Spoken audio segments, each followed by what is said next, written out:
Toko, I do have a very strong suggestion of running. What the hell? He's enjoying this. I finally got to see an emotion written clearly on his face, and it was elation? How was this not some crazy dream?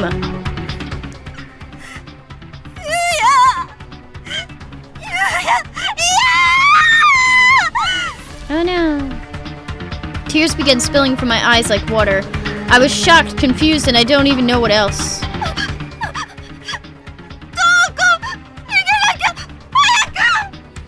Toko, get away from him! Hurry!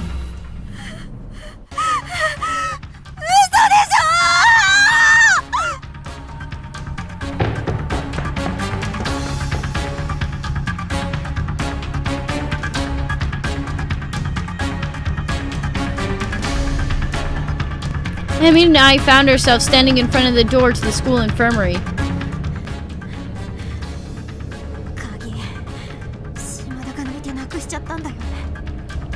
Shimada took the key and lost it, so this room is no good.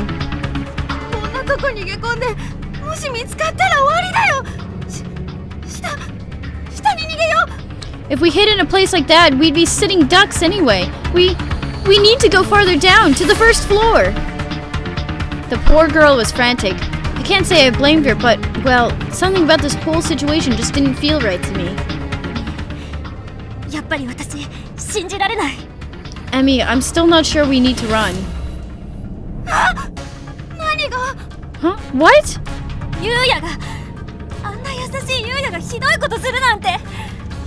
I just don't believe Yuya, kind, sweet Yuya, would be capable of something like that.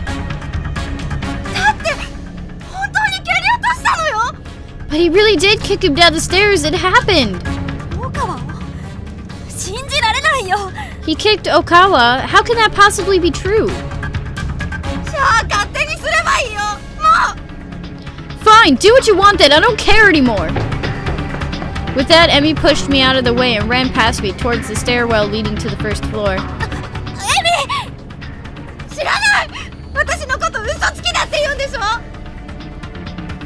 So, I have nothing more to say to you. You wouldn't believe me anyway since you're so convinced I'm lying. And off she went. I was now separated from every one of my friends. But was I really in danger? Yes. I mean, I was, but from Yuya? Yes. That just didn't seem right. It is correct. Or more likely, I didn't want it to be. I wanted to believe that this was all a misunderstanding. My legs were shaking and my head was swimming. I just stood there unsure of where I should go or what I should do. And then there he was, right behind me. And in his hands was Shimada's huge knife. The one that was last seen jutting from Shimada's stomach. It was still dripping with blood.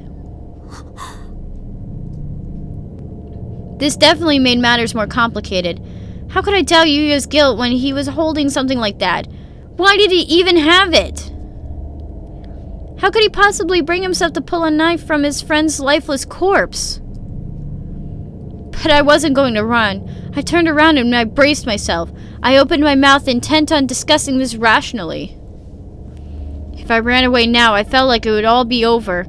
There would be nothing left to save, no one left to trust. But what could I possibly say to him? So... I forget which choice I went with last time. Why did you do it? Are you alright? I think I went with why did you do it? And then he's like, so you're accusing me as well. So I'm just gonna go with, are you alright? My body was still visibly shuddering, and I doubted I'd have much of a voice if I tried talking. But I just wanted this all to be a horrible mistake so badly. I knew I had to say something. I knew I had to get through to him. Maybe he was just freaking out in his own way. This whole experience had been taxing for all of us, and Yuya's only human. He must have been terrified. And maybe I could help him get through it. Get him to talk about what's bothering him and feel a little better. It's worth a shot at least. Yuya, 大丈夫?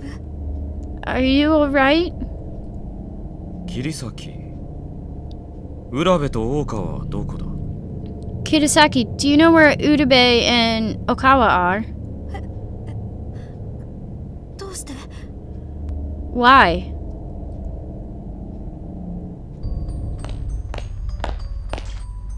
No answer. He just started muttering to himself and slowly walked right past me as if I weren't even there. Yuya! 何するの? 何持ってるのそれ? Yuya, what are you doing? What do you have in your hands? 使えそうだ。いろいろ。 I thought I could put it to good use. In a lot of ways. やめて! 捨ててよ! Stop this! Get rid of that thing! No, I couldn't let this go on. I grabbed him by the arm and I just clung to him, putting my full weight on his body to keep him from going any further down the hall. He was at a crossroads, about to walk down a path of no return, and I wasn't going to lose the kind considerate Yuya I'd fallen for. Unfortunately, the only tools I had at my disposal for stopping him were my feelings, and those just weren't going to be enough.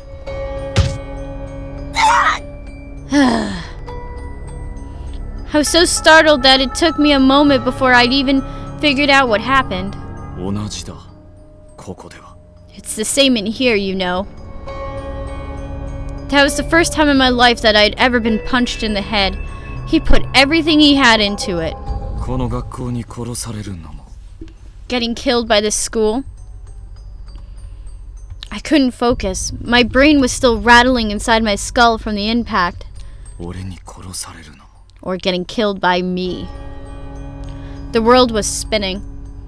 I looked up at him with spasmodic, twitchy, tear-filled eyes. There was no sign of remorse or compassion whatsoever. He looked like a feudal warrior clutching his sword and staring down at his enemy. The area all around my eyes was throbbing. It hurt so badly and felt so swollen and sore, I couldn't even imagine what it must have looked like. And he wasn't done with me. He got in closer and closer, grinning unnaturally as he raised his fist for a second strike. God. お前で試すか。最初。 Let's test this out on you, shall we? You can be the first.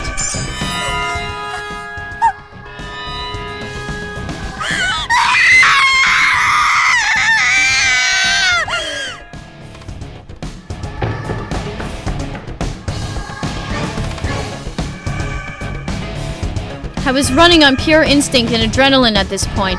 I shot to my feet and just forced them to carry me to safety, somewhere, anywhere. He was going to kill me. He was really going to kill me. God!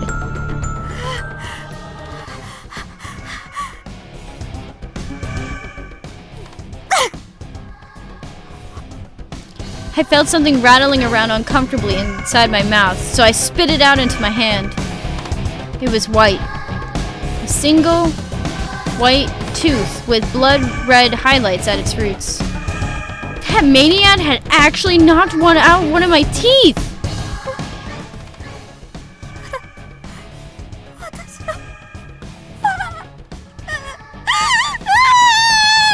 God, my tooth!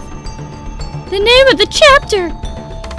He was there, just behind me. I panicked, tripping over my own feet and stumbling to the ground on the landing between the first and the second floor.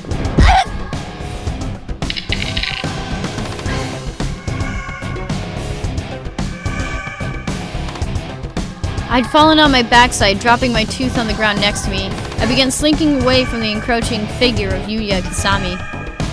Save me, somebody, anybody, God, please!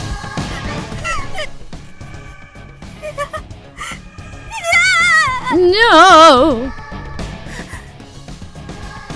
I was scooting backwards across the floor too, stiff, sore, and scared to stand. But then my hand brushed across something small and metallic. A key!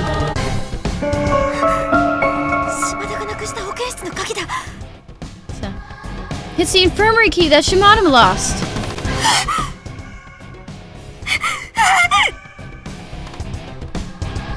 Even with my hand right over it, I was shaking so badly that I could barely work my fingers to get a grip. It was the most frustrating feeling in the world, and for a second, it felt like hours. I just kept trying in vain to pick up that damned key. Finally, I slipped my finger through the ring. I had it. This was my one and only chance. Scrambling to my feet, I somehow slipped past Yuya and ran back up the second floor as fast as I could, force my shaky legs to carry me. I had the key. I could lock myself in. I could hide in the infirmary.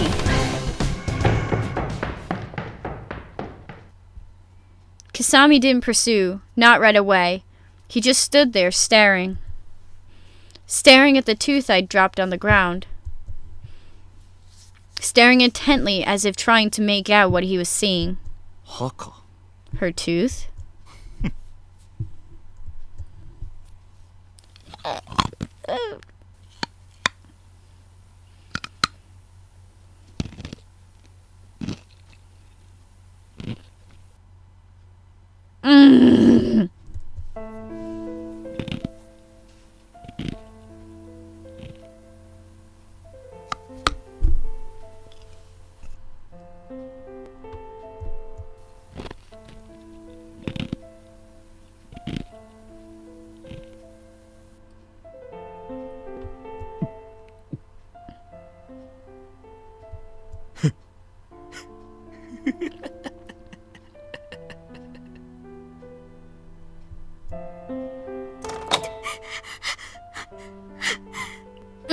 Delicious! Ugh.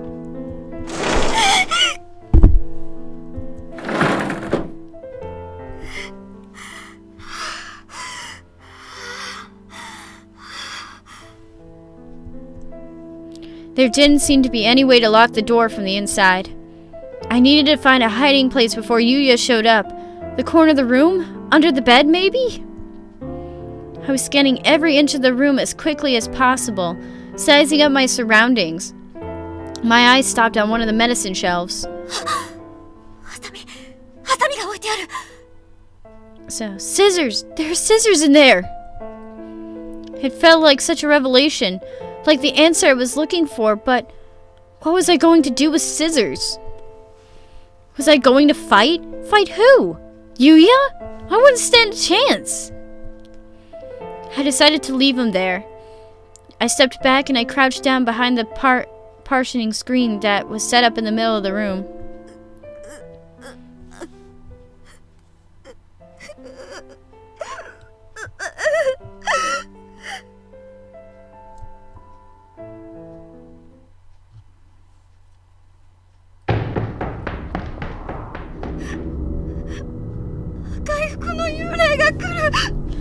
There's a ghost girl in a red dress coming! Urube had run back to the bathrooms on the third floor to warn Okawa about the immediate threat that was approaching. Unsurprisingly, he was still crouched on the ground, cradling Katayama's lifeless head in his arms. And he was still stubbornly insistent that if he were to leave that spot, he'd have to carry Katayama with him. That's not possible. We have to leave him and run. We'll get caught if we don't.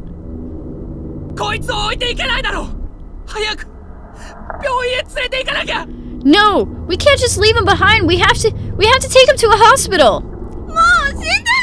But he's dead. No, he's not. He's dead, you moron.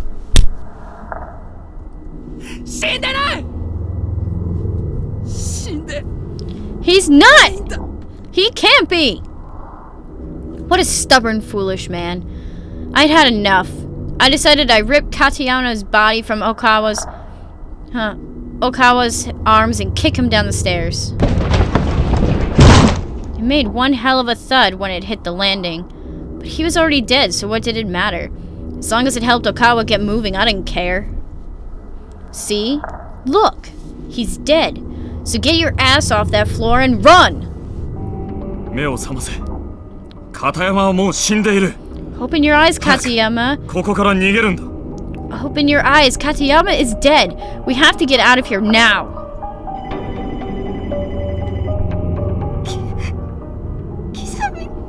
Kasami, how could you? How could you throw a dead body down the stairs? Urabe was looking at me, then at Katayama's body, then back at me as if she couldn't make up her mind, which was more interesting. I am so sorry for the ringing phone in the background. But why was she looking at me? Did I have something on my face? Okawa, on the other hand, was focused squarely on Katayama. He was trembling all over, but I thought he finally understood. Then he turned toward me. Murderer!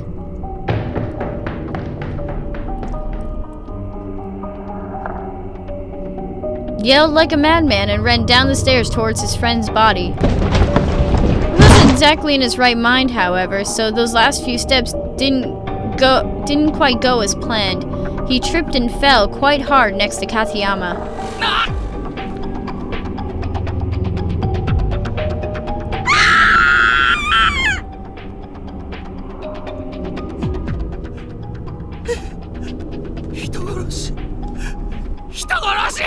Murderer! Emmy! Nani? どうしたの? Emmy, what happened? What's going on? Murderer? Who, me? I wasn't the one who killed Katayama. Run away, you'll be killed! I see. In here.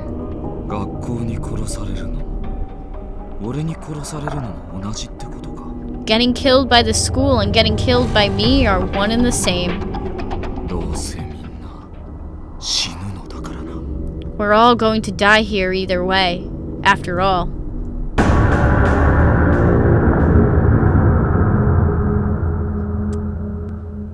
It's Doomsday, boys!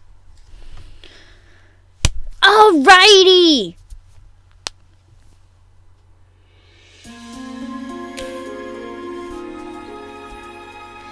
So guys, that was Corpse Party Book of Shadows. Technically that was the end of the game, and Blood Drive is the extra little prologue, but we all know it's not the end yet. It's not the end. But we can enjoy these credits.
Okay! So guys, that was the end of episode 7. Corpse Party Book of Shadows, and technically we have completely completed Book of Shadows, but then, at this point, once you've obviously completed the first time, you get unlocked a special treat. Now, this only, as I think somebody commented on one of the videos stating that in order to get the playable prologue for Blood Drive, which is the newest Corpse Party game, which is Corpse Party Blood Drive, which I believe is on the Vita, which is going to be on the PS Vita. As far as I know, it's only in Japan at the moment, and there hasn't been a date or an announcement as to if it's going to be brought to America at all, or if it's going to be translated into English, like at least subtitled wise, like these emulators have done. So I don't know yet, and until I'm able to get the game in an English setting of some sorts, preferably just the Japanese voices with English subtitles. So we'll see how Blood Drive's gonna go. But anyways, so this isn't the so long farewell goodbye closing of the chapter to the playthrough that I thought it would be. Since I transferred my data from the original Corpse Party, I got to play I have the ability, I haven't played yet, I have the ability to play the prologue, as you guys saw in the menu. So we still have the prologue!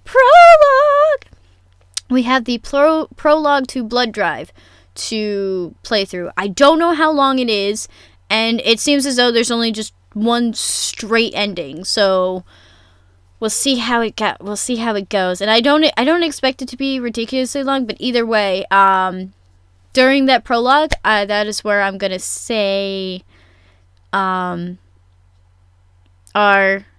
officially closing the chapter on this game. This game has been quite amazingly, and I'll just ramble about that more in the next episode 8.